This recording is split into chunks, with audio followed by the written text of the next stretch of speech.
Podem ficar à vontade, trazer sua oferta, seu dízimo. Gente, podem abrir a Bíblia em Lucas, no capítulo 7. Nós vamos ler a partir do versículo de número 36. Evangelho de Lucas, capítulo 7, a partir do versículo 36. Eu vou ler tudo, é um pouquinho longo, mas eu queria ler toda a história para a gente ter um entendimento completo. Diz assim: convidou um dos fariseus para que fosse jantar com ele. Jesus, entrando na casa do fariseu, tomou lugar à mesa. E eis que uma mulher da cidade, pecadora, sabendo que ele estava à mesa na casa do fariseu, levou um vaso de alabastro com unguento. E estando por detrás aos seus pés, chorando, regava-os com suas lágrimas e os enxugava com os próprios cabelos. E beijava-lhe os pés e os ungia com unguento. Ao ver isto, o fariseu que o convidara disse consigo mesmo: se este fora profeta, bem saberia quem e qual é a mulher que lhe tocou, porque é pecadora. Ou seja, ele não falou isso para Jesus, ele pensou isso. Versículo de número 40. Dirigiu-se Jesus ao fariseu e lhe disse: Simão, uma coisa tenho a dizer-te. Ele respondeu: dize-a, mestre. Certo credor tinha 2 devedores. Um lhe devia 500 denários e o outro 50. Só para você ter uma noção, uma pessoa que trabalhava no dia, ela tinha como pagamento 1 denário. Então, quando Jesus fala para ele, olha, um devia 500 e o outro devia 50, ele estava falando, olha, era como se aquela pessoa tivesse trabalhado por 500 dias e tivesse recebido o seu salário por esse tanto. E o outro apenas 50. E aí continua assim: não tendo nenhum dos dois com que pagar, perdoou-lhes a ambos. Qual deles, portanto, o amará mais? Respondeu-lhe Simão: suponho que aquele a quem mais perdoou. Replicou-lhe: julgaste bem. E voltando-se para a mulher, disse a Simão: vê esta mulher? Entrei em tua casa e não me deste água para os pés. Esta, porém, regou os meus pés com lágrimas e os enxugou com seus cabelos. Não me deste ósculo. Ela, entretanto, desde que entrei, não cessa de me beijar os pés. Não me ungiste a cabeça com óleo, mas esta com bálsamo ungiu os meus pés. Por isso te digo, perdoados lhe são os seus muitos pecados, porque ela muito me amou. Mas aquele a quem pouco se perdoa, pouco ama. Então disse a mulher: perdoados são os teus pecados. E os que estavam com ele à mesa começaram a dizer entre si: quem é esse que até perdoa pecados? Mas Jesus disse à mulher: a tua fé te salvou, minha filha, vai-te em paz. Vamos orar, querido? Espírito Santo, nós pedimos a sua graça, Senhor, nessa manhã, Pai. Pedimos que seja o Senhor, Deus, quem venha ministrar conosco, Pai. Pedimos que seja a sua palavra, Senhor, e não a minha, Pai. Pedimos que seja, Pai, o seu ensino e não o meu, Deus. Que o Senhor flua, Deus, através das nossas vidas nessa manhã, Pai. Que o Senhor cumpra, Pai, o seu propósito, Deus. Que nada possa ser retido, Pai, daquilo que o Senhor preparou, Deus. Que a sua palavra possa cair como orvalho, Pai, no coração de cada um, Senhor. Regar a terra dura do nosso coração, Senhor, para que a gente se volte mais para Ti, Pai. Nós assim oramos e Te agradecemos, Senhor. Em nome de Jesus, Pai. Amém. Eu lembro que eu aprendi esse texto há muito tempo atrás e eu nunca tinha parado para pensar a respeito dele.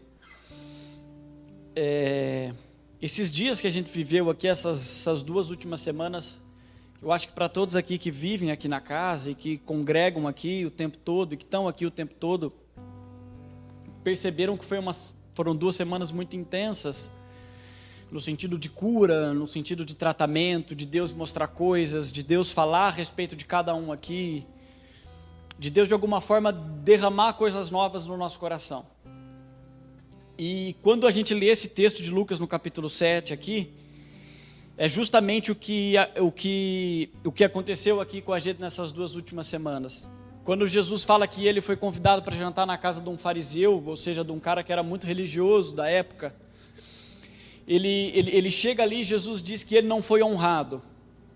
Ele já começa falando, quando a gente entra aqui nessa história, fala, essa mulher entrou aqui e ela beijou o meu rosto, você não me deu ósculo. E isso era uma tradição da época, quando as pessoas chegavam na casa das outras, normalmente elas lavavam os pés, porque ele não tinha tênis como a gente tem hoje, as pessoas andavam de sandália, e era tudo chão, de terra, de poeira. Então quando você chegava num lugar, normalmente as pessoas te recebiam dessa forma, elas te davam um beijo, elas te davam um ósculo, em sinal de honra, elas ungiam a sua cabeça, ou seja, elas passavam perfume em você e elas lavavam os seus pés. Então, quando Jesus entra nessa casa, a Bíblia fala que ele está sentado à mesa com Simão, que era esse fariseu, que era esse religioso, e ali, de repente, a Bíblia fala que no meio daquilo entra uma mulher pecadora. A Bíblia não fala o pecado dela, mas a Bíblia relata como ela se sentia em relação a Jesus. Eu creio que Lucas aqui fala justamente dessa forma, ele coloca desse jeito, ele conta a história que uma mulher que tinha muito pecado entrou naquele ambiente. E a Bíblia fala que ela se sentava aos pés de Jesus, ela chorava aos pés de Jesus, e com as suas lágrimas ela enxugava, é como se ela estivesse lavando os pés de Jesus com as lágrimas, do contrário que Simão nem tinha lavado o pé dele. Aí ela fala que ela pegou um vaso de unguento, e aquilo era caro na época, e ela ungia Jesus com aquilo, ou seja, ela honrava aquele homem, mas ao mesmo tempo que ela honrava aquele homem, ela demonstrava uma profunda tristeza de estar na presença dele, mas porque ela entendia quem ela era. Ela entendia que ela era pecadora. E ao mesmo tempo Simão, todo com o orgulho da época, todo com aquela religião no coração dele, ele fala assim, olha, mas se você for a profeta, ele pensa isso, ele não fala isso para Jesus, mas se ele de fato fosse profeta, ele percebia que a mulher que estava na frente dele era pecadora.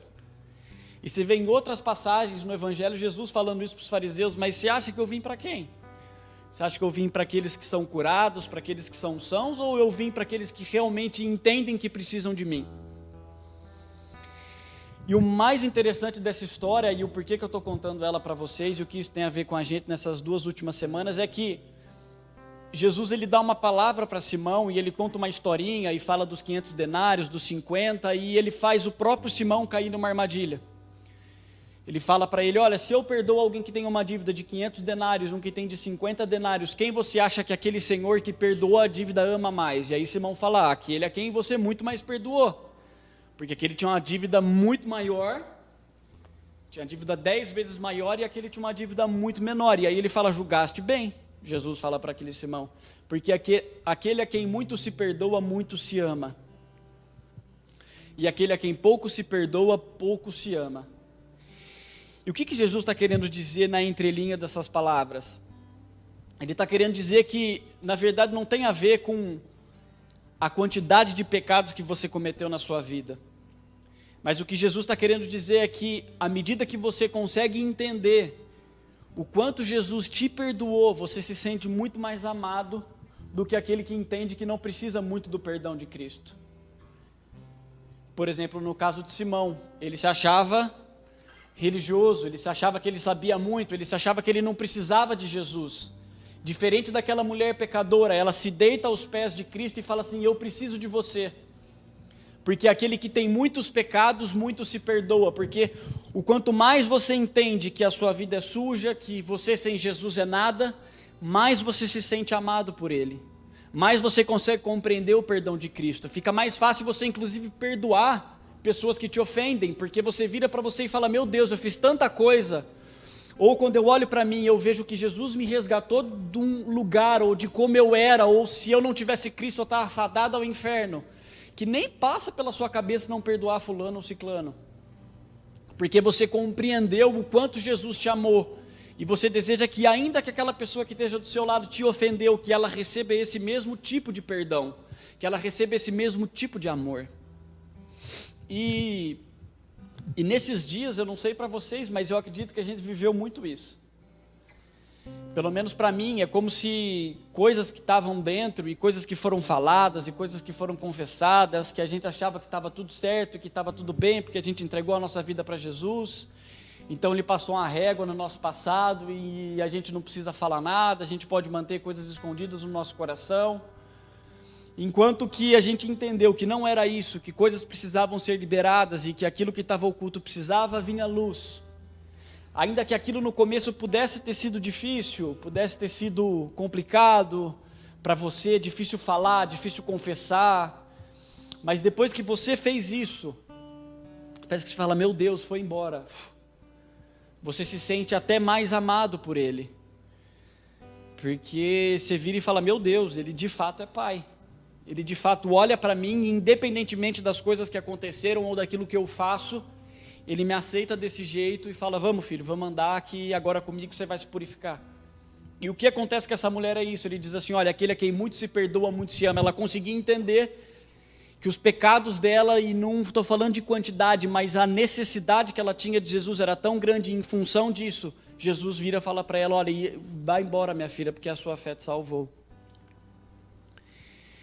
Então assim, acho que todos nós vivemos isso, essa renovação de amor, essa renovação de compaixão da parte de Jesus. E quando a gente teve aquele tempo, logo no começo do ano, quando foi agora em agosto, que a gente se reuniu aqui e a gente comemorou uma semana de ministério, Deus deu uma palavra para essa casa. Deus falou que esse ano ia ser um ano que o Senhor ia vir com a sua glória de uma forma muito maior do que Ele já tinha vindo antes. De que Ele ia aumentar a intensidade da sua luz de uma forma tão grande, de uma forma tão clara, que não ia poder sobrar poeiras, não ia ter arestas. Deus ia aumentar a intensidade da sua glória aqui dentro dessa casa, de uma forma muito grande. E Ele começou a fazer isso logo depois de uma semana. Ele começou a aumentar a intensidade da sua glória de uma forma muito alta. E foi bom, na hora que eu recebi essa palavra, eu fiquei feliz. Falei, nossa Deus, que bom, mas ao mesmo tempo que eu entendia que a intensidade da glória de Deus, ela ia ser aumentada aqui dentro dessa casa, ao mesmo tempo eu tive um temor lascado. Dentro de mim eu fiquei com muito temor, não medo, mas temor. Porque querido, num ambiente de luz, tudo que você possa imaginar que é de errado, vai ser reprovado.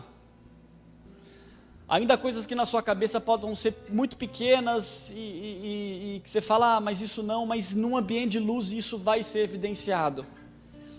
Então quando Deus deu essa palavra para a gente, que esse ia ser um ano que uma intensidade de luz ia ser muito forte, Ele estava falando a respeito dessas coisas, Ele estava falando que tudo ia ser iluminado de uma forma que nada poderia ficar oculto e escondido. Isso é a essência de Cristo, isso é a essência do Evangelho. Mas ao mesmo tempo que isso me gerou algo muito bom, porque luz é Jesus, a Bíblia fala no Evangelho de João, fala que a luz veio aos homens e iluminou a todos os homens, então ele estava falando da própria presença dele, da própria glória dele. De alguma forma isso é maravilhoso, isso é muito bom, mas ao mesmo tempo, querido, isso precisa trazer um temor muito grande no nosso coração. E não foi por acaso, há mais ou menos um mês atrás, um mês e meio atrás, eu comentei com a Carol que eu tinha lembrado de um livro que eu tinha lido, quando eu fui em 2013 eu li esse livro, quando eu fui morar em Moçambique, um livro do John Bevere, chamado O Temor do Senhor.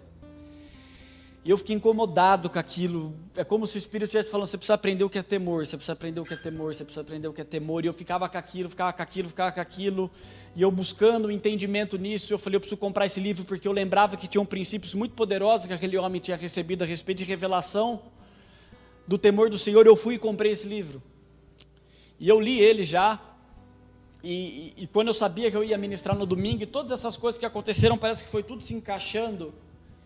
E eu queria compartilhar alguns princípios com você, querido, que eu aprendi e que eu entendo que a gente precisa andar. Nesses dias Deus aumentou a intensidade da sua glória e eu acredito que Ele vai aumentando a intensidade da sua glória. E a única coisa que vai fazer com que a gente mantenha o nosso coração puro diante de Deus e essa mesma essência, ela não vai embora e aquilo vai se abaixando, aquela poeira vai se assentando de novo para os seus lugares, é o temor do Senhor. É a única coisa, é o único princípio que Deus pode colocar no nosso coração que vai fazer com que essa chama continue acesa e a gente continue entendendo quem é esse Deus que a gente se relaciona e que a gente chama de Pai todos os dias. E eu quero voltar para o jardim. Vamos abrir a nossa Bíblia em Gênesis 1, onde tudo começou.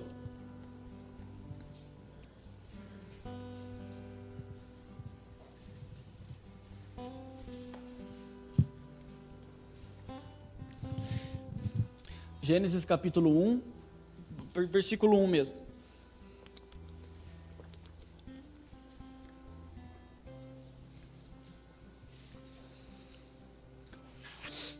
Gênesis 1, 1.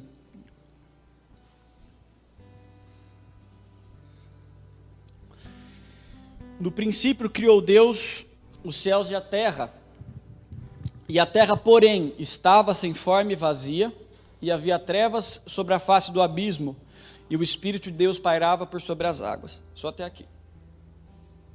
Quando você vai ler esse texto no hebraico, mas só para constar, não que isso tenha tanta importância, mas alguns estudiosos falam que o verbo estar aqui, ele traz a ideia que a terra se tornou sem forma e vazia. É como se ela tivesse uma forma definida, mas quando a Bíblia fala aqui no versículo 2 que a terra, porém, estava sem forma e vazia, é que agora ela perdeu a sua forma. E alguns dizem que isso foi a queda de Satanás, que destruiu com tudo, e a terra ficou sem forma e vazia, mas não tem base bíblica para falar isso, são o que algumas pessoas interpretam e entendem disso daqui. Mas a essência do que eu queria trazer era que a Bíblia fala que a terra, porém, estava sem forma e vazia. Então é como se no princípio de todas as coisas tudo estava sem forma, Deus olhava para a terra e ela não tinha forma de nada, ela era uma coisa sem forma. E a Bíblia fala que, e quando você vai ler o livro de Gênesis, você vai ler que em 6 dias, o que Deus faz, na verdade? Ele começa a trazer forma para as coisas. Então a Bíblia fala que em primeiro lugar Deus fala, haja luz e houve luz. Então Deus já de início está falando, olha, para a gente colocar forma nas coisas, necessário é a gente acender a luz, e só depois que todas as coisas estão iluminadas, a gente começa a colocar forma nelas. Então Deus começa a trazer forma para tudo aquilo que era disforme, para tudo aquilo que não tinha forma, para tudo aquilo que era vazio, o Senhor começa a trazer a criação. Então Ele cria os animais, Ele cria os vegetais, Ele cria tudo aquilo que é habitável, Ele começa a trazer vida para aquele ambiente. Deus começa a trazer forma para aquilo. E a Bíblia fala que a última criação de Deus foi o homem. Em essência, no capítulo 1, a Bíblia fala que formou Deus o homem do pó da terra, que Ele fez o homem à imagem e semelhança de Deus, que no capítulo 2 Deus deu forma para o homem. Então, em primeiro lugar, Deus ele pega uma terra completamente disforme, completamente sem forma e vazia, e Deus começa a dar forma para aquilo. Deus começa a trazer ordem para aquilo que era um caos. Imagina a terra um caos, e Deus começa a trazer forma e ordem para aquilo. E por último, Deus pega o homem, cria ele a imagem e semelhança. No capítulo 2 de Gênesis, Deus também traz forma e ordem para o homem. Isso é um processo que Deus está fazendo. Em primeiro lugar, Deus acende a luz e traz ordem divina a respeito de tudo que aquilo tem caos, de tudo aquilo que está em desordem, de tudo aquilo que está sem forma. E em último lugar, Ele faz isso com o homem. Em Salmos capítulo 8, versículo de número 5, a Bíblia fala que um pouco menor do que o anjo Deus nos fez, e nos coroou de glória. Ele nos coroou de glória. É a mesma coisa que a Bíblia falasse que pelo homem, se a imagem e semelhança de Deus, Deus colocou toda a sua glória, Deus impartiu tudo aquilo que era dele no homem, toda a imagem de Deus, Deus impartiu no homem. E a Bíblia fala que Ele coroou ele de graça e de glória. Essa palavra coroar, esse verbo coroar, quer dizer atar. Então quando a Bíblia fala que o homem andava coroado de honra e de glória, aquele verbo atar quer dizer, é como se o homem andasse cercado por aquilo que Deus havia feito nele. Ele era a imagem e semelhança de Deus, foi aquilo que a gente aprendeu no livro do pastor, que quando toda a criação olhava para o homem, eles viam a imagem de Deus, eles viam o próprio Deus andando por aquele lugar, e ele recebeu o governo em função disso. E quando em Salmos fala que ele foi coroado dessa glória, ele foi coroado disso, de honra e de glória da parte de Deus, era a mesma coisa que a Bíblia estivesse falando, que ele tivesse cercado por isso. De alguma forma ele e Eva andavam nus, mas eles eram cercados por essa glória de Deus. Então Deus traz ordem, Deus traz a glória dele. E a gente sabe que no capítulo 3 tem a queda. Deus desobedece a Deus, Deus come da árvore do fruto do conhecimento do bem e do mal. E como consequência disso, ele é expulso do Éden. A primeira coisa que acontece quando ele desobedece a Deus, aquela glória que estava cercando ele e que ele havia sido coroado, vai embora. A Bíblia fala que agora ele olha para Eva, Eva olha para ele, eles percebem que eles estavam nus e de uma forma completamente hipócrita ele busca folhas para tentar se tampar, como se ele tivesse com vergonha, e ali ele tampa aquilo, por quê? Porque a glória já tinha ido embora. E Deus começa a trazer, querido, é isso que eu queria falar, alguns princípios que a gente vai ver ao longo da Bíblia que Deus faz com a gente. Primeiro, Deus traz ordem para toda a criação. Depois que Ele traz ordem, Ele olha e vê que tudo está no seu lugar. Deus traz a sua glória, Deus imparte a sua glória. E quando essa glória é tratada de forma desobediente, ou irreverente, ou sem temor, Deus vem com julgamento. Foi assim no jardim. Então Ele coloca em ordem, coroa o homem, traz da sua glória, e à medida que o homem peca e desobedece a Deus, ele vem com julgamento. Aquilo vai embora. E depois de não sei quantos anos, centenas de anos, a gente sabe, Deus chama Abraão. Aí o povo é escravizado no Egito, Deus levanta Moisés, liberta o povo daquela escravidão. Eles vão para o deserto. E aí Deus fala para Moisés, olha, eu tenho desejo, Moisés, de habitar no meio de vocês, que era um desejo de Deus que ele havia manifestado no jardim, eu tenho vontade de andar na presença de vocês. Deus fala isso para Moisés, e fala, para isso, eu quero que você me levante um lugar onde eu possa habitar, que é o tabernáculo. Abra sua Bíblia em Êxodo, versículo de número 25.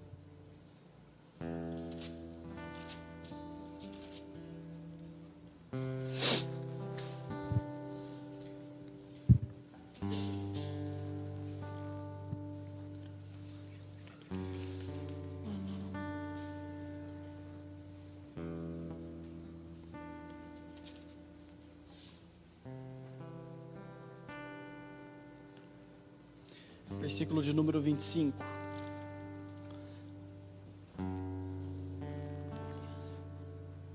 Versículo 8. Deus manifesta isso para Moisés, e me farão um santuário para que eu possa habitar no meio deles. Ou seja, Deus deseja e se manifesta para Moisés e fala, eu quero andar no meio de vocês. Versículo de número 40, no mesmo capítulo. Vê, pois, que tudo faças segundo o modelo que te foi mostrado no monte. Gente, Deus chama Moisés para o monte e fala, olha Moisés, a gente sabe, quem já leu o livro de Êxodo sabe como isso é até cansativo. Deus chama Moisés para o monte e fica passando para ele um monte de instrução, olha, você precisa fazer o tabernáculo desse jeito, vai ter tal cortina, vai ter tal pedra, o sacerdote precisa se vestir de tal jeito. Deus começa a passar um monte de regra, um monte de lei, de como que o tabernáculo precisava ser levantado para que Deus pudesse habitar no meio deles. E aí no versículo de número 40 a gente vê Deus falando para Moisés, olha, você precisa fazer tudo conforme aquilo que te foi mostrado. Quando você vai ler o livro de Hebreus, você vê o autor de Hebreus falando isso, de que na verdade o tabernáculo ele era um modelo que já havia sido estipulado no céu. Então é como se Deus já tivesse esse modelo e ele só passa para Moisés e fala, você está vendo, você precisa fazer exatamente da mesma forma. E como que Deus faz isso? A Bíblia fala que Deus unge pessoas com o Espírito Santo para que elas comecem a trazer o que, querido, para o tabernáculo? Ordem divina. Então, antes de Deus habitar no meio do povo, antes de Deus levantar esse tabernáculo e de fato descer com a sua glória sobre o povo, Deus fala, é necessário que haja ordem. Vocês vão me fazer um tabernáculo, mas esse tabernáculo ele precisa ser exatamente da forma como eu falei que tem que ser. E ele unge pessoas com o Espírito Santo, para que trabalhem com a madeira, para que trabalhem com a prata, para que trabalhem com o ouro, para que trabalhem com o tecido. Pessoas ungidas pelo Espírito Santo, para que aquele tabernáculo fosse construído exatamente da forma como Deus havia falado que ele devia ser construído. Ou seja, Deus trazendo ordem em cima de todas essas coisas. E depois que o tabernáculo é concluído, como consequência disso, como tudo está no seu lugar, quando todas as coisas estão exatamente da forma que Deus pediu, olha o que diz a Bíblia, Êxodo capítulo de número 39, vou pedir para vocês abrirem, para vocês me acompanharem, para a gente ver tudo na palavra, como Deus estabeleceu alguns princípios para Ele manifestar a sua glória. Versículo de número 42, Êxodo 39. Tudo segundo o Senhor ordenara a Moisés, assim fizeram os filhos de Israel, toda a obra. Viu, pois, Moisés toda a obra, e eis que tinham feito segundo o Senhor havia ordenado. Eles seguiam isso com muita rigidez. E assim fizeram, e Moisés os abençoou. Depois disse o Senhor a Moisés: no primeiro dia do primeiro mês, levantarás o tabernáculo da tenda da congregação. Versículo de número 33, capítulo de número 40, mesmo capítulo. Levantou também o átrio ao redor do tabernáculo e do altar e pendurou o reposteiro da porta do átrio. Assim Moisés acabou a obra. Então a nuvem cobriu a tenda da congregação e a glória do Senhor encheu o tabernáculo. E Moisés não podia entrar na tenda da congregação, porque a nuvem permanecia sobre ela e a glória do Senhor enchia o tabernáculo. Só até aqui. Vocês percebem? A mesma coisa que aconteceu no jardim. Deus faz com Moisés. Deus traz ordem divina de todas as coisas e fala: vou habitar no meio de vocês. No jardim foi exatamente a mesma coisa. Deus traz ordem sobre toda a criação, coloca o homem em ordem, compartilha da sua glória e fala: viva aqui agora. As coisas estão todas em ordem, está tudo funcionando debaixo do meu governo. E você tem a minha glória, Adão. Governe conforme aquilo que é a minha imagem, aquilo que foi colocado diante de você. E isso é perdido. E depois Deus faz isso com Moisés, porque Deus expressa essa vontade, esse sentimento que Ele tem de habitar no meio do povo.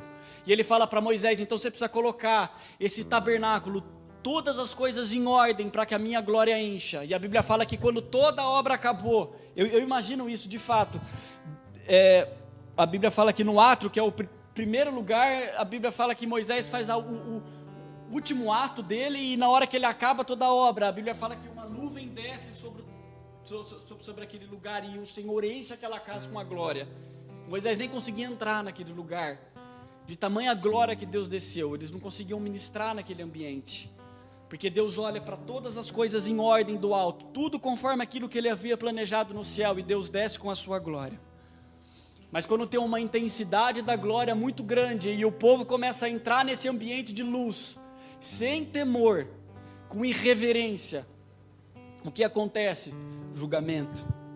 Levítico, capítulo de número 10, nós vamos ler a partir do versículo de número 1. O próximo livro.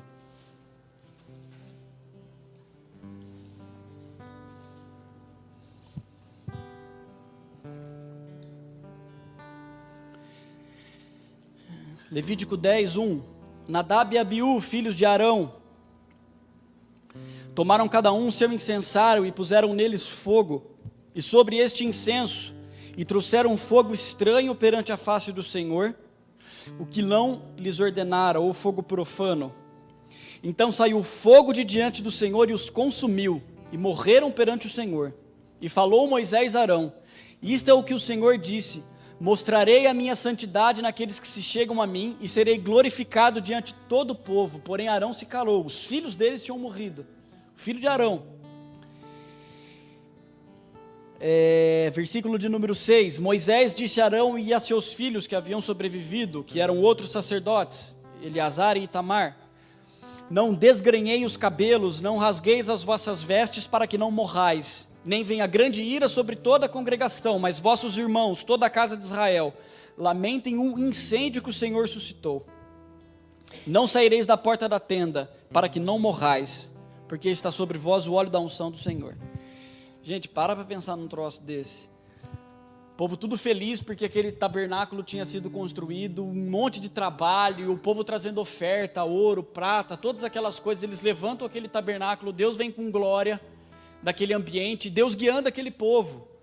A nuvem de dia, o fogo à noite, eles tendo maná para comer, carne, tudo que eles precisavam estavam dentro daquele ambiente. Eles eram completamente cuidados, porque a glória do Senhor acompanhava ele todos os dias. A nuvem é um simbolismo da glória de Deus. É como se Deus estivesse falando assim: olha, a minha presença acompanha vocês a todo tempo, porque eu coloquei todas as coisas em ordem.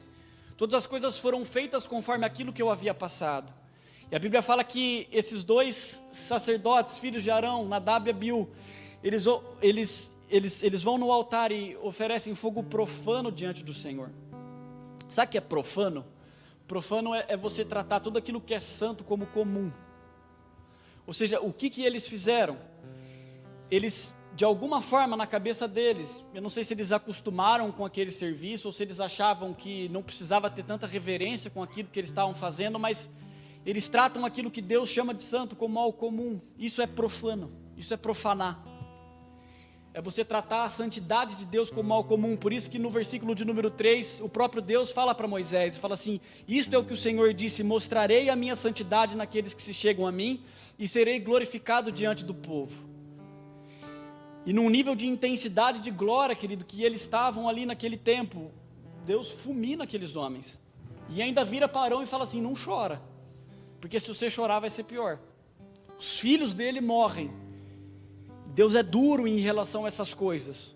Por quê? Porque Deus estava compartilhando de um nível de glória muito intenso e muito alto com aquelas pessoas. Eles viam, eles comiam, todo o tempo eles estavam, aquilo era presente no meio daquele povo. Mas isso tem um preço no sentido de que se você tratar aquilo sem reverência, isso vai ter julgamento. E o que acontece ali é exatamente isso. Nadab e Abiú são completamente fulminados na presença de Deus. Deus de novo estabelece esse princípio, ele traz ordem, depois ele fala da sua glória, ele derrama a sua glória, e por último, quando o povo trata aquilo de qualquer jeito, de forma profana, Deus vem com esse julgamento. E isso acontece no templo, querido, quando Deus manda Salomão levantar aquele templo em Crônicas. Da mesma forma que aconteceu no tabernáculo, acontece no templo. Deus fala que Davi recolhe, tem aquele desejo de construir uma casa para Deus, e aí Deus fala para Davi: olha, você não vai construir, porque você está com a mão suja de sangue, mas o seu filho, que vai assumir logo depois de ti, vai construir. Isso é aquele relato bonito, né, de Davi juntando tudo aquilo que era do seu tesouro pessoal, para dar ofertas, para que aquele templo fosse levantado. E da mesma forma que aconteceu com Moisés, aconteceu com Salomão. Deus dá a planta, faz tudo certinho. Para quê, querido? Para que a ordem divina seja estabelecida no meio daquele povo. Então você vê Deus ungindo pessoas com o Espírito Santo para que o templo fosse levantado. E aqui não era à toa. A Bíblia fala que todas as coisas que acontecem no Antigo Testamento, elas são sombras daquilo que haveria de vir. Hebreus 10:1 diz isso. A lei é sombra dos bens vindouros. Ou seja, todas as coisas que a gente lê no livro da lei, que a gente lê no livro de Moisés, por mais que não tenham, às vezes, mais prática para os dias de hoje, tem princípios escondidos ali que a gente precisa entender que isso fala eco, e isso tem eco nos dias da nova aliança, que Deus traz princípios por trás disso. E quando Salomão levanta aquele templo, Deus usa exatamente da mesma ordem, dá a planta, unge pessoas com o Espírito Santo para que aquele templo fosse levantado. E depois de 7 anos, eu acho, eles conseguem construir aquele templo. E qual que é o resultado? Eu vou abrir para vocês, Crônicas. Eu acho que é 2 Crônicas, deixa eu ver se eu anotei aqui. Isso, 2 Crônicas capítulo 5, se vocês quiserem abrir.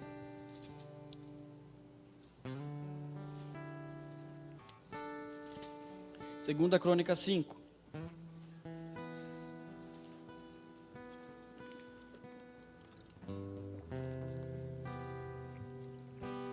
Assim se acabou toda a obra que fez o rei Salomão para a casa do Senhor. Então trouxe Salomão as coisas que Davi seu pai havia dedicado, a prata, o ouro, os utensílios, e ele os pôs nos tesouros da casa de Deus. Versículo de número 11. Quando saíram os sacerdotes do santuário, porque todos os sacerdotes estavam presentes e se santificaram, e quando todos os levitas, que eram os cantores, Asaf, Emã, Gedutum, e os filhos e os irmãos deles, vestidos de linho fino, estavam de pé para o oriente do altar, com símbolos, alaúdes, harpas, e com eles até 120 sacerdotes que tocavam as trombetas. E quando em uníssono, a um tempo, tocaram as trombetas e cantaram para se fazerem ouvir, para louvarem o Senhor e render-lhe graças. E quando levantaram eles a voz com trombetas, símbolos e outros instrumentos musicais para louvarem o Senhor, porque Ele é bom, porque a sua misericórdia dura para sempre. Então sucedeu que a casa, a saber, a casa do Senhor, se encheu de uma nuvem, de maneira que os sacerdotes não podiam estar ali para ministrar por causa da nuvem, porque a glória do Senhor encheu a casa de Deus. Até que a mesma coisa não muda. Deus falando para aquele povo: gente, eu preciso trazer ordem, e depois disso vai vir a minha glória. porque eu tenho necessidade, eu quero habitar no meio de vocês, e quando eu habito no meio de vocês, é a minha santidade que eu ofereço, é toda a minha luz que eu ofereço, está tudo junto, está tudo no pacote. A Bíblia fala no Novo Testamento, eu não vou lembrar agora, que Deus não dá o Espírito por medida. Então quando a gente chama a presença de Deus, e Ele fala que Ele vai habitar no meio de nós, Ele vem com tudo aquilo que Ele tem. Ele não vem com parte dele e fala, isso você pode ignorar, ou isso você pode deixar de lado. Não, Ele vem com tudo que Ele é. Ele vem com toda a característica dele. Quando a Bíblia fala que Moisés pede para Deus, mostre-me a sua glória. Aquela palavra no hebraico, glória, quer dizer kabod. Kabod quer dizer peso, mas peso num sentido bom, num sentido amplo, num sentido de que Deus viria com tudo aquilo que Ele era. E aí Deus chega para Moisés e fala assim, olha Moisés, eu passarei toda a minha bondade por sobre ti e te proclamarei o nome do Senhor. Quando você vai ler aquilo no hebraico, a palavra bondade, ela também traz a mesma ideia de sentido amplo. É como se Deus estivesse falando para Moisés, olha Moisés, tudo aquilo que eu vou mostrar para você, nada vai ser retido. Tudo que você vê de mim, toda a minha glória que você pediu para mim, eu não vou reter da sua vista. Você só Moisés não vai poder olhar para mim, porque se olhar para mim você vai morrer. Porque homem nenhum pode olhar para a minha glória, para a minha luz e permanecer vivo. É que a gente não entende, mas é difícil para a gente conceber isso, mas a Bíblia fala que Deus é fogo consumidor. Em Timóteo, acho que o capítulo 6, a Bíblia fala que Ele habita em luz inacessível. E o que quer dizer isso? Quando eu olho, isso daqui é uma luz, mas ainda que ela seja uma luz, contém trevas nela, porque eu consigo acessar ela, os meus olhos conseguem acessar essa luz, porque ainda que ela emita luz, e ela ilumine o ambiente, contém trevas nela, que os meus olhos não deixem de enxergar. E a Bíblia fala que quando Paulo ele se converte, brilhou uma luz no meio dele, que era maior, ou que era mais intensa do que a luz ao meio-dia. Tenta olhar para o sol ao meio-dia, seu olho não dá, não chega. E Deus nem compartilhou a glória dele ali, de forma completa. Então quando Deus fala que a glória dele é uma luz intensa, ela é fogo consumidor, porque nada para. Ele consome mesmo, porque você não consegue se conter diante dessa glória. E eu entendo que quando Deus fala que ele vinha com nuvens sobre aqueles lugares, é justamente para esconder ela, porque se ela viesse de forma revelada e intensa, como de fato ela é, ninguém ia conseguir ficar na presença dele. Por isso que Deus fala, olha Moisés, você pode ficar, você fica na fenda da penha escondido, porque quando eu passar, você vai ver as minhas costas, mas eu passarei Moisés, toda a minha bondade diante de você, nada vai ser retido para que você olhe. E a Bíblia fala, e eu te proclamarei o nome do Senhor. E quando a Bíblia fala que ele proclama o nome do Senhor, a Carol gosta de ver muito filme de Idade Média, você vai ver que todas as vezes quando você está num salão real, o rei ou um príncipe ou um lorde chega, a primeira coisa que faz o arauto, ele anuncia o nome de quem está vindo. E o que Deus fala para Moisés é isso, olha Moisés, eu vou passar toda a minha bondade diante de você e eu vou proclamar um nome para você entender que eu sou rei. E quando Deus faz isso, querido, com a gente, com o templo, com o jardim, com o tabernáculo, Deus está estabelecendo a vontade dele sobre as nossas vidas, que a necessidade dele é que ele traga ordem sobre todas as coisas, para que ele possa compartilhar da sua glória. E por isso que isso falou tanto ao meu coração, para que eu pudesse trazer, porque o que eu vi Deus fazendo, na verdade, nessas 2 últimas semanas com a gente aqui na casa, é trazer ordem. Deus estava trazendo ordem, Deus estava parando todas as coisas, Deus estava falando, olha, você, segundo o modelo do céu, como foi aquele tabernáculo, você não foi criado desse jeito, você foi criado de uma outra forma, e eu preciso revelar para você quem você é em mim, e para que isso aconteça, Deus começa a revelar luz, Deus começa a trazer luz, Deus começa a colocar todas as coisas em ordem, para que Ele possa vir com a sua glória de uma forma plena. E a única coisa que vai fazer com que a gente afaste essa glória que lhe dê a nossa reverência. Você vê que no templo de Salomão, as pessoas de novo, assim como foi no jardim com Adão, assim como foi com o povo na época de Moisés, o povo de novo, cai sempre no mesmo erro. Eles não dão a nada para os profetas, eles não ligam para os profetas. Olha como termina o livro de Crônicas no capítulo 36. a partir do versículo 14, olha que diz: também todos os chefes dos sacerdotes e o povo aumentavam mais e mais as suas transgressões, segundo todas as abominações dos gentios, e contaminaram a casa que o Senhor tinha santificado em Jerusalém. Ou seja, está falando do templo que o Senhor havia descido com a glória. O Senhor, Deus dos seus pais, começando de madrugada, falou-lhes por intermédio dos seus mensageiros, ou seja, dos profetas, porque se compadecera do seu povo e da sua própria morada. Deus falando: gente, eu tenho misericórdia de vocês, eu envio os meus profetas com um propósito, para que vocês se arrependam. E olha o que eles faziam no versículo de número 16: eles, porém, zombavam dos mensageiros, desprezavam as suas palavras e mofavam dos seus profetas, até que subiu a ira do Senhor contra o seu povo e não houve remédio algum. Deus fala: vocês estão tão cheio de coisas que vocês não querem arrumar, que não tem mais remédio. Na verdade tinha, né? Deus destrói eles e começa tudo de novo. Deus manda eles para a Babilônia, 70 anos, destrói todo o templo, tudo aquilo que eles tinham de valor, que eles achavam que estava ali, que estava nas construções, e até hoje os judeus acham que está nas construções. Eles ficam ali naquele muro, vangloriando de alguma forma aquelas pedras, e Deus fala: eu não moro mais ali. Eu compartilhei a minha glória de uma outra forma. E aqui é onde eu queria entrar, querido, que nos dias da nova aliança, Deus está fazendo esse novo tabernáculo com a gente, onde essa ordem ela é trazida de forma dentro da gente. Eu sei que isso não é novo para cada um aqui, mas o ministério de João Batista, ele é esse. Esses dias Deus falou comigo, um tempo atrás, porque Deus tinha falado para a gente que o nosso ministério, que essa casa, ela era muito semelhante ao ministério de João Batista, que pregava que apontava o dedo, que falava para o povo se arrepender dos seus pecados. Você está andando de forma errada, você está andando por um caminho que não é o de Deus, e começa a apontar essas coisas, e Deus falou isso para a gente, e eu não conseguia compreender isso, porque o nome da nossa casa é Casa da Misericórdia, e para mim isso meio que virava, eu falava: Deus, mas a gente aponta, mas é misericórdia. E na minha cabeça não tinha virado essa chave ainda, de que na verdade o ministério de João Batista era um ministério de misericórdia.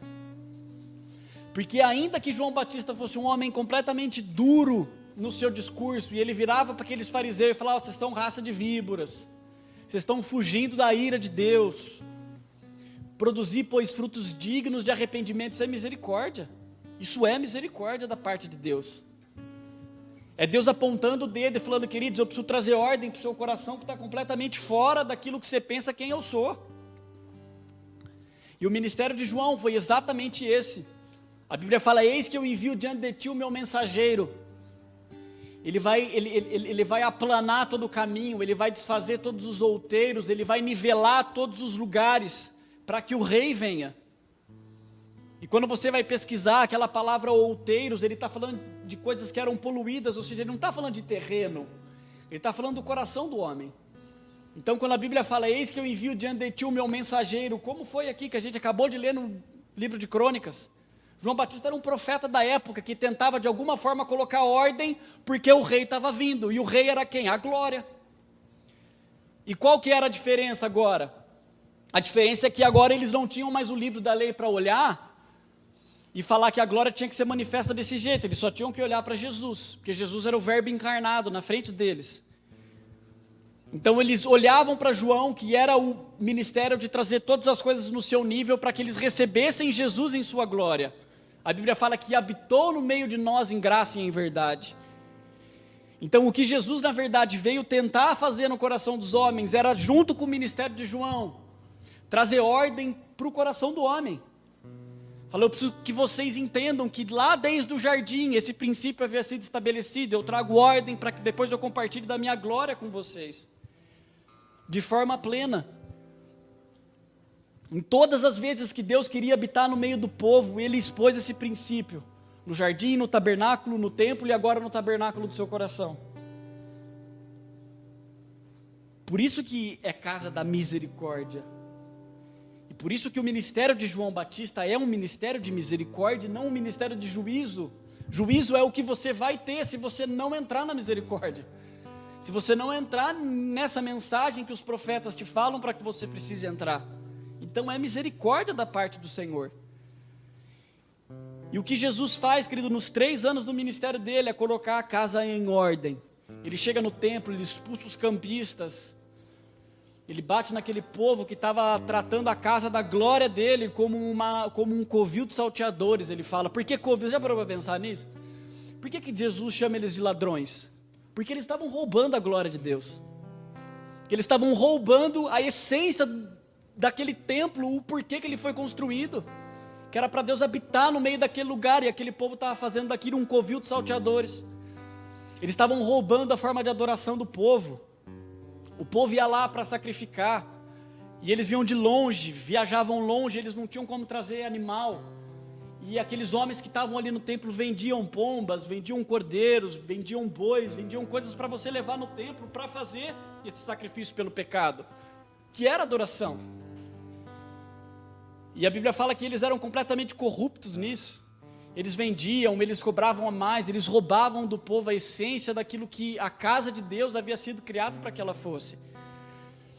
Então o ministério de João Batista e o ministério de Jesus vem para denunciar essas coisas e colocar o coração de todos nós em ordem.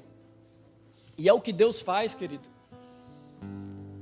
Quando você vai ler o Novo Testamento, e eu vou chegar no Novo Testamento, que esse mesmo princípio acontece, querido, de ordem de Deus, glória, e quando você trata aquilo de forma irreverente, como Deus julga aquilo, porque Ele revelou uma intensidade da sua glória de uma forma muito específica e muito única com aquelas pessoas.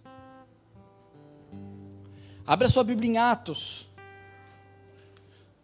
Atos capítulo 2.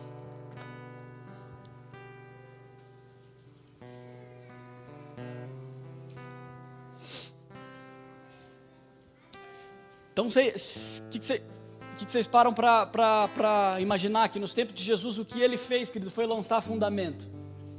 Em 1 Coríntios 3,11 diz assim, porque ninguém pode lançar outro fundamento além daquele que foi posto, o qual é Jesus.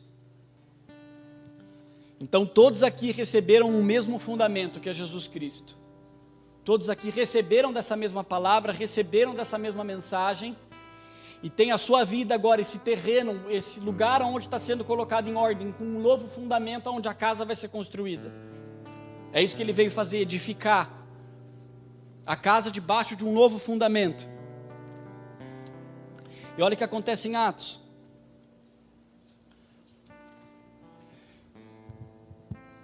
Ao cumprir-se o dia de Pentecostes, estavam todos reunidos no mesmo lugar. E de repente veio de um som como de um vento impetuoso, e encheu toda a casa onde estavam assentados. E apareceram distribuídas entre eles línguas como de fogo, e pousou sobre cada um deles, e todos ficaram cheios do Espírito Santo, e passaram a falar em outras línguas, segundo o Espírito lhes concedia que falassem. Ou seja, querido, aquele povo estava em ordem. A Bíblia fala que todos eles estavam reunidos num lugar, em torno de 120 pessoas reunidos num cenáculo. A Bíblia fala que quando Jesus subiu, ele deu a mesma ordem, olha, ide, fazei discípulos e pregai o evangelho a todas as nações. E muitas pessoas ouviram aquilo, A Bíblia fala que tinha em torno de 500 pessoas ali na praia quando Jesus subiu aos céus. Tirando outras pessoas que ouviram aquilo, acreditaram nisso, que viram Jesus, além daqueles 500 que estavam ali na praia. Mas a Bíblia fala que no dia de Pentecostes só tinham 120. Onde é que foi parar aquele povo? Não sei. Talvez alguns ali, porque a Bíblia fala que eles ficaram 10 dias presos dentro de uma sala. Porque Deus fala, olha, vocês não vão se mover até que desça o Espírito do alto. E eu imagino que no meio daquelas 500 pessoas que ouviram aquelas palavras de Jesus, algumas disseram, eu acho que ele não vem, eu acho que ele abandonou. Alguns devem ter ido para a sinagoga, falar, acho que vamos adorar do jeito tradicional, porque isso aqui só foi só um tempo. Alguns devem falar, eu acho que a gente tem que ir cumprir o que ele falou, a gente tem que ir para os lugares mesmo, pregar o evangelho, fazer discípulos de todas as nações. Mas de alguma forma só ficaram 120 pessoas ali reunidas, como se elas falassem, não importa o que aconteça, de alguma forma a gente precisa ficar ali dentro, porque Deus falou que a gente não pode se mover até que o Espírito de Deus desça sobre aquele lugar. Ou seja, querido, aquelas pessoas estavam em acordo. O que elas estavam fazendo? Elas estavam em ordem, mesma ordem de pensamento, mesma ordem de propósito, elas tinham unidade de propósito. E o que acontece no dia de Pentecostes? Deus compartilha da sua glória, porque Deus estabeleceu ordem, e quando ele enxerga e ele vê modelo de Deus, ele compartilha a glória dele. E o que acontece no dia de Pentecostes é isso, Deus compartilhando do seu Espírito com aquelas pessoas, Deus desce com a sua glória, só que não vem em nuvem, agora vem dentro de você. Essa é a diferença. A glória, Deus compartilha a sua glória dentro do seu Espírito, e você começa a andar como Adão, cercado da glória de Deus, porque a ideia é, com o Espírito dentro, você voltar para os dias do jardim, e não para os dias da lei. Então aquelas pessoas, elas receberam da glória de Deus, e aquele ambiente, querido, do livro de Atos, era um ambiente que todos nós desejamos ver a igreja andar, um ambiente de glória, onde curas aconteciam o tempo todo, onde as pessoas edificavam. A Bíblia fala que não tinha necessidade entre eles, que todos tinham a mesma unidade de pensamento e de coração, elas andavam juntos o tempo todo, porque elas tinham um só propósito. E porque elas tinham um só propósito, tinha ordem naquilo, o Espírito ia, fluía. E a glória de Deus era intensa na igreja primitiva. As pessoas eram curadas o tempo todo. A Bíblia fala que muitos prodígios e milagres eram feitos pelas mãos dos apóstolos, porque a ordem foi estabelecida e o Senhor compartilhou da sua glória. Mas aonde a glória dele é estabelecida, querido, existe também julgamento. Ananias e Safira, todo mundo conhece a história de Ananias e Safira. A Bíblia fala no capítulo 5 de Atos que houve um homem chamado Barnabé, levita de Chipre. Ele foi e colocou tudo aquilo que ele possuía aos pés dos apóstolos. E eu fui ler esses dias. Chipre era uma cidade muito rica da época, muito rica em minério, muito rica em coisas naturais. Então provavelmente Barnabé tinha dinheiro. Então aquilo que ele colocou aos pés dos apóstolos, aquela quantia de dinheiro que ele colocou aos pés dos apóstolos não era pouca, porque um terreno em Chipre era caro, pela riqueza natural que aquele lugar oferecia. E a Bíblia fala que Ananias e Safira, na mesma vontade de Barnabé, mas fazendo o quê? Ocultando no seu coração a real motivação, eles oferecem aos pés dos apóstolos. A Bíblia fala que eles vendem um pedaço de terra, mas retém parte do preço e coloca aos pés dos apóstolos. E o que Pedro fala para eles? Fala assim: por que vocês estão mentindo para o Espírito Santo? Se vocês não vendessem toda a propriedade, por acaso não seria de vocês todo o dinheiro? Mas por que mentistes? O que acontece? Eles são fulminados na hora, como acontece com Nadab e Abiú lá atrás. Deus não mudou. Levítico 10:3 continua valendo: eu mostrarei a minha santidade diante de vocês, e eu serei glorificado diante do povo. É a mesma essência. Da mesma forma que aquela glória era muito intensa, Deus estava se revelando com uma glória intensa nos dias de Atos. E porque aquelas pessoas mentiram, querido, no seu coração, elas foram fulminadas na hora. Sabe o que elas estavam fazendo, em tese? Elas estavam querendo mostrar para as pessoas que elas tinham vendido uma propriedade e estavam entregando tudo aos pés dos apóstolos, enquanto elas estavam retendo parte. E Pedro fala: vocês não precisavam nem ter trazido esse tanto, era só ter guardado para vocês, o dinheiro é de vocês. Mas porque vocês quiseram mentir, mostrando para os outros que vocês estavam entregando tudo, assim como Barnabé havia entregado tudo, vocês mentiram para o Espírito Santo e eles caem fulminados. Primeiro vai o homem e depois vai a mulher, e ainda Pedro dá uma chance para a mulher e fala assim: olha, vocês venderam tudo mesmo, isso aqui é tudo que vocês têm? Ela fala: pô, é tudo que eu tenho mesmo. E a Bíblia fala assim: olha, você vai ser recolhida junto com o seu marido. Está aí aqueles que levaram o seu marido, que vão levar você também. E aquela mulher cai na hora. Você imagina o que é isso? Você vai trazer uma oferta com algo no seu coração errado, você cai morto. Imagine o temor que deve ter sido gerado naquele ambiente. A Bíblia fala que depois daquilo, as pessoas não ousavam andar com os apóstolos. Elas tinham medo. Mas o Senhor fala logo no versículo seguinte, ele diz assim: elas não ousavam andar com os apóstolos, mas a cada dia a igreja crescia mais. Parece contraditório, né?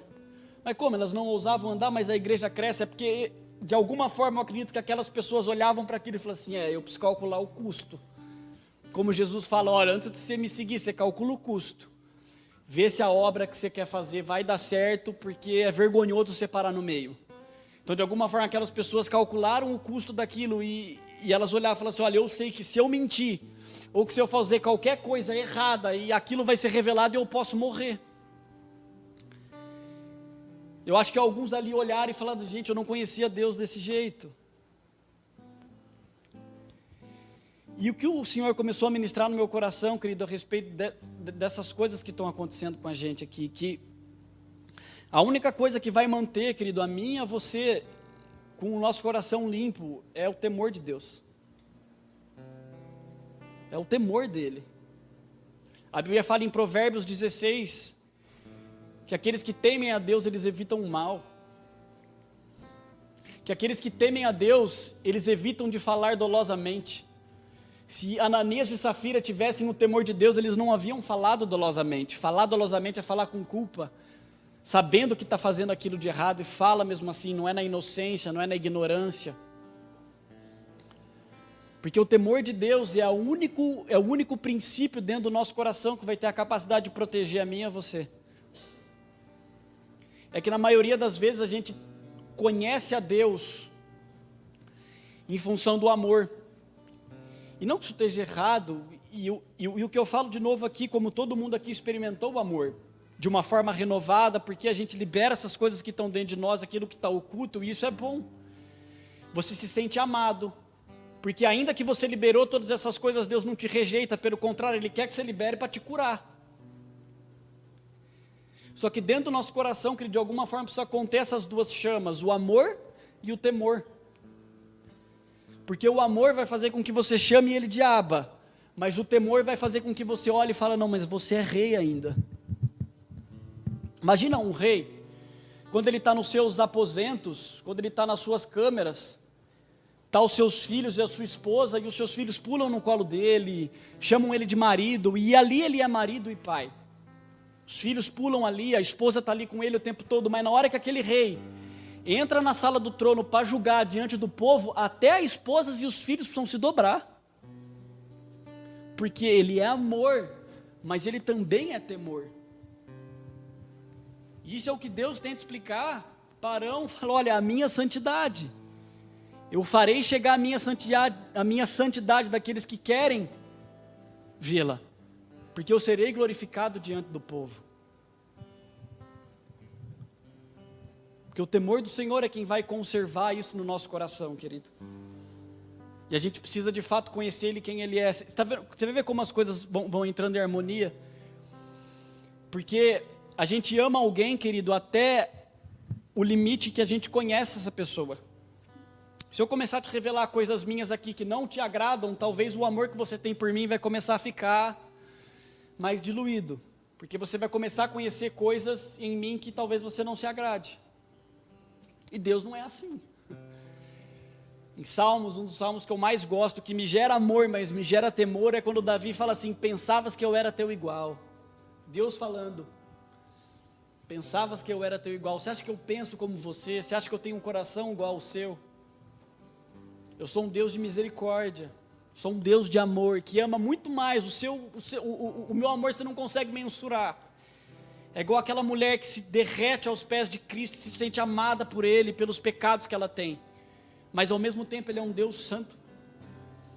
Da mesma forma que você se achega a Ele com Deus de amor e de misericórdia, mais que você consegue ver no corações dos homens, Ele continua sendo Deus santo. Ele continua tendo essa luz inacessível e Ele continua sendo fogo consumidor. E a única coisa que vai fazer com que a gente consiga andar em temor, querido, é conhecer de fato quem Deus é. É conhecer Ele. E o que Salmos 25 fala? Deixa eu abrir a Bíblia. Salmos capítulo de número 25, versículo de número 4, acho.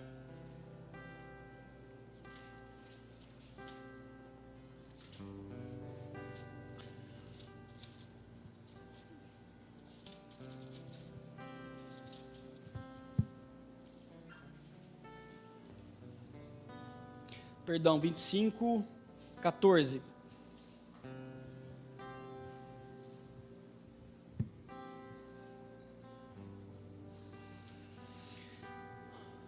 A intimidade do Senhor é para aqueles que o temem, aos quais Ele dará a conhecer a sua aliança.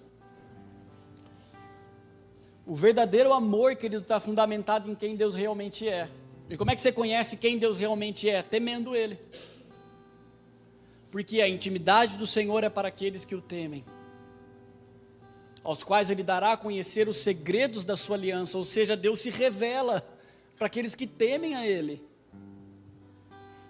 Porque às vezes você vê pessoas que falam de coração puro, que amam a Deus, mas não conhecem.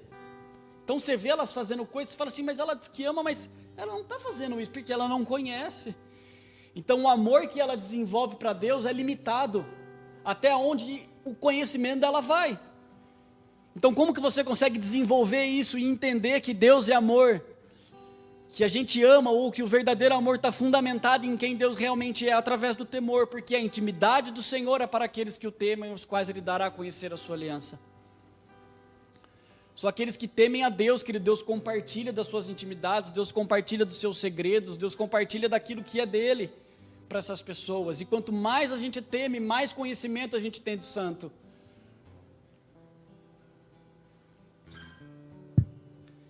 Senão, querida, a gente vai começar a andar num ambiente que a gente vai profanar o sangue da aliança. Hebreus fala isso. Profanastes o sangue da minha aliança, ou seja, tratastes aquilo que era santo como comum.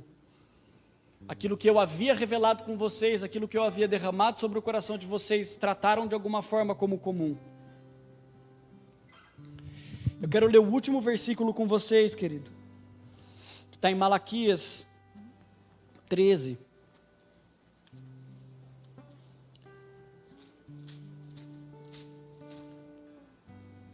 Não, 3.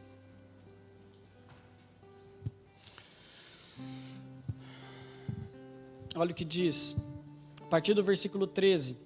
As vossas palavras foram duras para mim, diz o Senhor, mas vós dizeis que temos falado contra ti.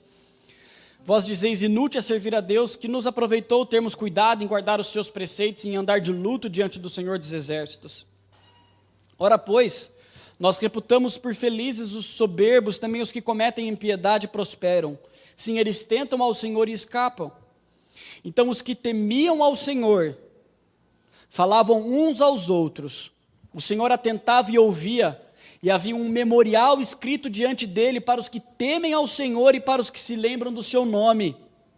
Eles serão para mim particular tesouro naquele dia que prepararei, diz o Senhor dos Exércitos. Poupá-lo-eis, como um homem poupa seu filho que o serve. Então vereis outra vez a diferença entre o justo e o perverso, entre o que serve a Deus e o que não serve. Sabe qual é a maior dificuldade hoje? E o que Deus está falando aqui, é que quando a gente olha para as pessoas, para qualquer um aqui, você não sabe o que está dentro do coração. Você não sabe o que tem aqui dentro. Isso é oculto, só Deus sabe, a não ser que você ponha para fora. E o que Deus está falando é que aqueles que temem a Deus, no dia do juízo, eles vão ser separados entre aqueles que temem e servem a Deus, e entre aquele que é justo e aquilo que é perverso. Mas aqueles que temem a Deus, queridos, serão justificados, e aqueles que não temem a Deus, queridos, serão condenados. Mas o que diferencia e o que separa essas coisas é o temor do Senhor nos nossos corações. E os últimos dias fala de uma glória intensa, como a gente nunca viu. A glória do Senhor, a glória da segunda casa será maior que a glória da primeira casa. Em Ageu fala isso. A Bíblia fala em Atos, no capítulo 3, logo depois do Pentecostes, Pedro prega, 3.000 pessoas se convertem, e ele fala assim, e os céus estão retendo Cristo, até os dias da restauração. E você só restaura, querido, através da glória de Deus. Porque é onde nada será oculto e tudo vai ser revelado, e isso é glória. O que é glória? Onde nada está oculto, isso é glória. Onde todas as coisas estão acessíveis, onde a luz do Senhor brilha, onde a glória dele se manifesta. Por isso que em 2 Coríntios, capítulo 3, a Bíblia fala assim, aqueles que ainda ocultam coisas, eles possuem um véu sobre o seu coração, o véu do engano, mas aqueles que se convertem ao Senhor, o véu do engano lhe é tirado, e eles são transformados como? De glória em glória. Porque não se trata de, eu arranquei o meu véu, então está tudo certo, mas é que quando você arranca, e quando essa luz atinge cada um de nós, querido, a capacidade de você ser transformado em glória é muito maior, porque você não vai ter coisas ocultas. É igual o Mateus falou do livro de Apocalipse, ele está à porta e bate. Aonde a luz não entra, só onde você fecha a porta. Ali ela não vai ficar acessível. Então se você fechar ali naquele lugar, Deus fala, tá bom, mas a minha luz está brilhando. Você quer ser transformado nesse lugar e você quer ser transformado de glória em glória? Então tira o véu do engano e se transforme de glória em glória. É a única possibilidade disso acontecer. E como a gente deve se comportar no meio disso? Paulo fala em Filipenses 2:2, desenvolvei a vossa salvação com tremor e temor. A salvação é de graça, querido, é de graça, mas reter a salvação vai te custar a vida. E o que Deus está olhando não é o que você recebeu, é o que você está retendo. Então a única possibilidade da gente reter aquilo que Cristo nos entregou nesses últimos dias, a glória que Ele desenvolveu para nós nos últimos dias, é com temor. É o que vai proteger a mim e a você, a gente entender que Deus é santo e que Ele me ama e que Ele é o meu Pai. Então Deus, o Senhor precisa me dar graça para que eu consiga andar em temor diante do Senhor e para que eu te conheça, Pai, porque a intimidade do Senhor é para aqueles que te temem. E eu preciso te conhecer, Pai, porque quanto mais eu te conheço, mais eu te amo. Para mim era complicado entender aquilo que a Bíblia falava, que aquele que pouco conhece recebe poucos açoites, mas aquele que muito conhece, muito açoite receberá se ele for desobediente. Pensava, então é melhor eu não conhecer, porque se eu não conhecer, eu vou receber menos açoite se eu errar. Mas não, é errada essa mentalidade, porque quanto mais eu conheço, mais eu amo. Quanto mais eu entendo quem Ele é, e quanto mais eu me relaciono com quem Ele é, mais eu consigo desfrutar de quem Jesus é. Porque Ele vai começar a liberar sobre a minha vida, querido, intimidade, Ele vai começar a liberar segredos sobre a minha vida, que vão ter a capacidade que eu transforme de glória em glória. Amém, gente? Vamos colocar de pé?